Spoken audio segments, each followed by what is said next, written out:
Tens of thousands of tourists visit Camden every year, drawn by the charm of the town and beauty of land and water. But some Camden residents are up in arms right now about the idea of tearing out one of the things they say makes their town so beautiful.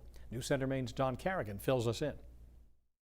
Most of the tourists who crowd Camden shops likely don't know that a half dozen of them are actually built in a pond.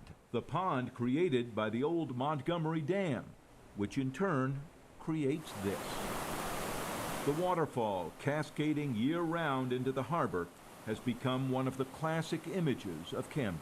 Every year I've heard thousands and thousands and thousands of people over the years who have talked about how beautiful this is. Meg Quijano owns the Smiling Cow gift shop and is part of a group mobilizing to save the dam. How many places can you go to where there's a waterfall coming down in the middle of the downtown into the harbor? The dam is owned by the town, given to Camden 30 years ago by the Montgomery family, but it needs repair. It's in disrepair, and we've been on the list to get it repaired, replaced, or demolished. Select Board Chair Bob Falciani says grants were available to study the dam and also to show designs of what the falls area might look like without it. The waterfall exists would not be there, but the whole area would be, in a sense, a water passage. But taking the study that far may have kicked over a hornet's nest. And I was astounded by the stage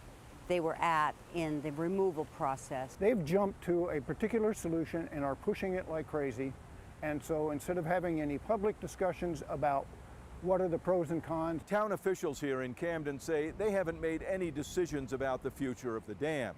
But they also say they have to look at it in light of climate change, the threat of more and larger storms with much heavier rainfall. Bob Falciani says they don't want to see the kind of flash flood damage that's happened in some other places. I think the Select Board has to get to a point where we evaluate the pros and cons of the most feasible options, including removal, but not necessarily limited to. The Save the Dam group says the town has failed to maintain the dam for 30 years, which is one reason it has problems now.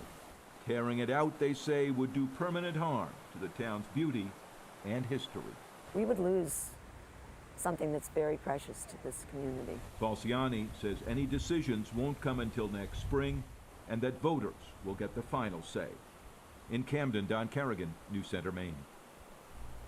The town says there will be more public discussion about the dam in the fall once they receive the final engineering report.